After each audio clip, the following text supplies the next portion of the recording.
Hello दोस्तों, राधे राधे। कैसे हैं आप लोग? आशा करते स्वस्थ होंगे, मस्त होंगे। मैं भी बहुत अच्छी हूँ। चलिए देखते हैं प्रदीप मिश्रा जी का वीडियो। तो इस वीडियो में देव उठनी के एकादशी के दिन मतलब कि बहुत लोग गलती करते हैं। क्या क्या गलती करते हैं, क्या गलती नहीं करते हैं, चलिए देख जानते हैं प्रदीप मिश्रा जी से। तो आप लोग वीडियो पूरा जरूर देखें लास्ट तक। और वीडियो अच्छा लगे तो लाइक सब्सक्राइब जरूर करना। चलिए देखते हैं। श्री शिवाय नमस्तुभ्यम महाराज।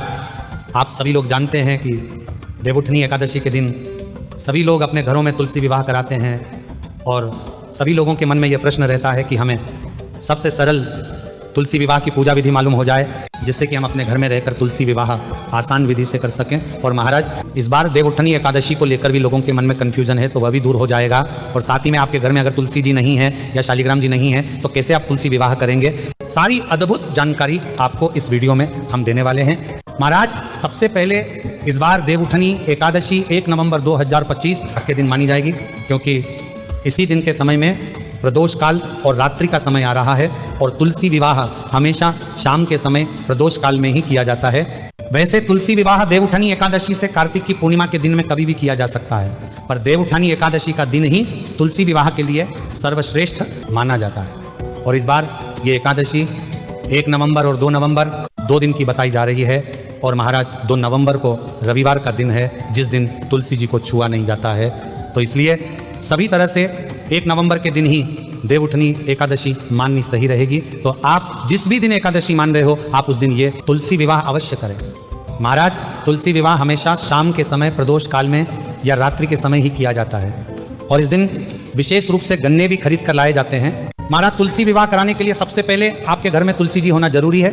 तुलसी जी नहीं है तो आप तुलसी जी का एक पौधा खरीद कर लेकर आए या नया पौधा लगा लें।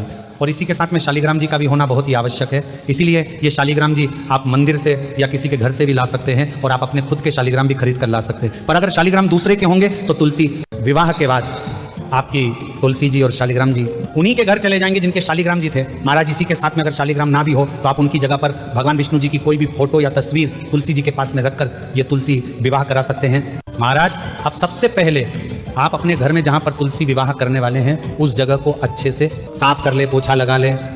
फिर आप उस जगह पर आटे और हल्दी से एक स्वास्तिक बना ले और उसके ऊपर एक पाटा रखकर पीला कपड़ा पाटे के ऊपर बिछा ले। महाराज, यहाँ पर एक प्रश्न और आता है कि तुलसी विवाह करने के लिए क्या हमें व्रत रखना पड़ता है? तो ऐसा नहीं है। आप व्रत रखें वह भी अच्छा है और ना रखें वह भी अच्छा है।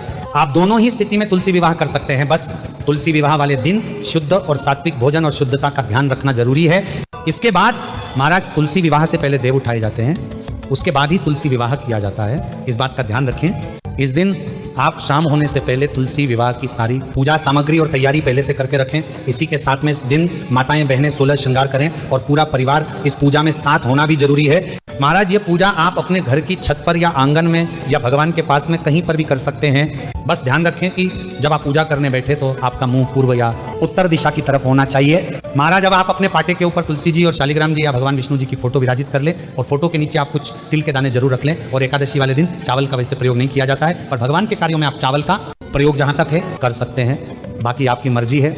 महाराज, ये तुलसी विवाह कुंवारी लड़कियां, सुहागन स्त्रियां सभी कर सकते हैं, इसमें कोई परेशानी नहीं है। महाराज, अब आप पाटे के ऊपर ही कलश की स्थापना कर लें। कलश भगवान के सीधे हाथ की तरफ होगा और कलश में गंगा जल और नॉर्मल जल भरकर उसके अंदर एक सुपारी और सिक्का, चंदन, हल्दी की गांठ और सफ़ेद तिल और फूल डालकर ऊपर से आम के पत्ते सजा दें। अब आप एक पानी वाला नारियल लेकर उसका तिलक करके मोली लपेटकर इसे भी कलश के ऊपर रख दीजिए। महाराज, इसके बाद में आपको गन्ने की झोपड़ी भी जरूर बननी चाहिए। महाराज, इसके बाद में आप तिल का आसन देकर गणेश जी की भी स्थापना करें, क्योंकि हर काम की शुरुआत में गणेश जी जरूर स्थापित किए जाते हैं। अब आप तिल का आसन देकर एक लंबी बत्ती का दीपक भी जला लीजिए। महाराज, आप सबसे पहले हम एक लोटे में शुद्ध जल लेकर फूल से सभी भगवानों पर स्नान भाव से थोड़ा जल छिड़केंगे।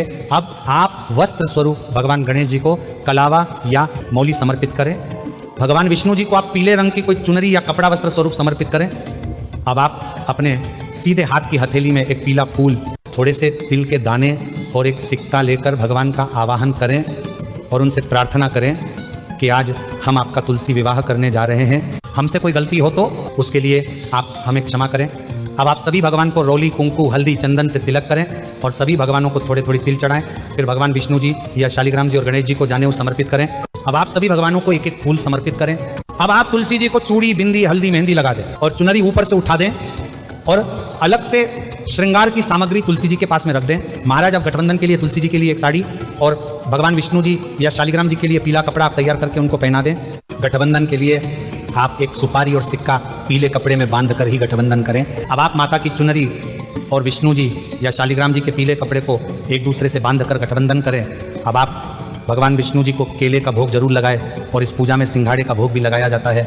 महाराज, अब आप कुछ मिठाई का भोग भी भगवान को लगाएं और बताशे का भोग भी जरूर लगाएं। भगवान विष्णु जी को जो भी आप भोग लगाएं उसमें तुलसी जी डालकर ही भोग लगाएं। अब हम भगवान की जयमाला करेंगे। इसके लिए आप 2 फूल की माला पहले से तैयार रखें।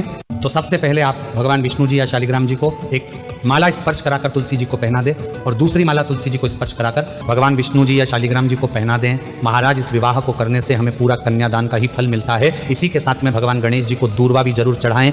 अब आप धूपबत्ती या अगरबत्ती जलाकर भगवान को धूप दीप दे दे। इसके बाद महाराज, अगर आप हवन करना चाहते हैं तो कन्नड़ा को जलाकर घी की 5 आहुति दे दीजिएगा। हवन हो जाने के बाद आप थोड़ा सा जल हवन के आसपास छिड़क दे। महाराज, अब हमें सिंदूर दान करेंगे। इसके लिए सबसे पहले सिंदूर की डिब्बी लेकर और एक सिक्का लेकर उसमें सिंदूर लेकर भगवान विष्णु जी से छुआ कर 5 बार तुलसी जी को सिंदूर चढ़ा दें। महाराज, अब फेरी करने होते हैं, जिसके लिए घर के कोई बड़े पुरुष विष्णु जी या शालिग्राम जी को ले लेते हैं और घर की बड़ी स्त्री तुलसी जी को उठाकर फेरे कराती हैं। पहले 4 फेरे में तुलसी जी आगे रहेंगी और बाकी 3 फेरे में भगवान विष्णु जी या शालिग्राम जी आगे रहेंगे।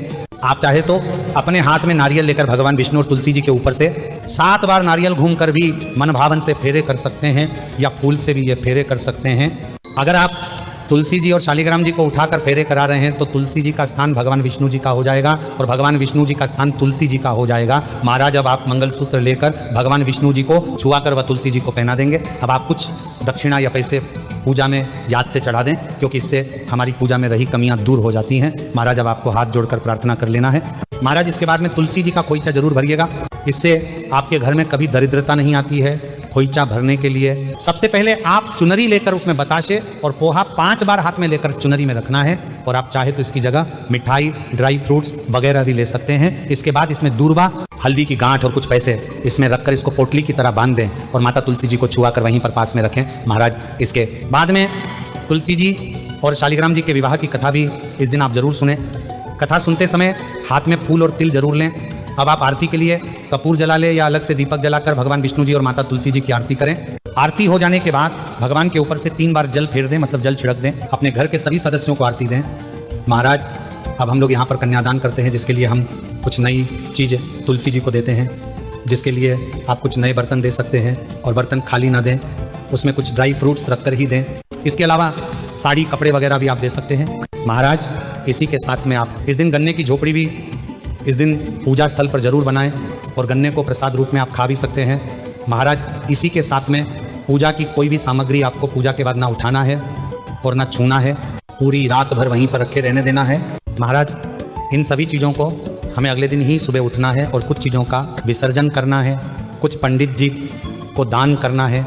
जैसे सुहाग की सामग्री जो चढ़ाई है उसमें से कोई एक चीज़ आप अपने लिए रख लें और बाकी सब पंडिताइन या ज़रूरतमंद को दान कर सकते हैं। अगले दिन सुबह स्नान करके विष्णु जी की फोटो को उनके स्थान पर रख दे और तुलसी जी को भी उनके स्थान पर उठाकर रख दे। बाकी महाराज फूल विसर्जन कर दे और मिठाई वगैरह गाय को खिला दें और यहाँ पर हमारा तुलसी विवाह पूरा हो जाता है। और इस तुलसी विवाह में जो भी आप दान करते हैं उसका आपको कई गुना फल मिलता है। महाराज, अब हम आशा करते हैं कि आपको तुलसी विवाह कैसे करना है, कब करना है और किस दिन करना है सारी जानकारी मिल गई होगी। पर अभी भी अगर आपके मन में कोई प्रश्न है तो वो हमसे कमेंट करके पूछ सकते हैं। और आप हमारी ये वीडियो कहाँ से देख रहे हैं और आप अपने घर में तुलसी विवाह करते हैं या नहीं, कमेंट में जरूर बताएं। श्री शिवाय नमस्तुभ्यं महाराज।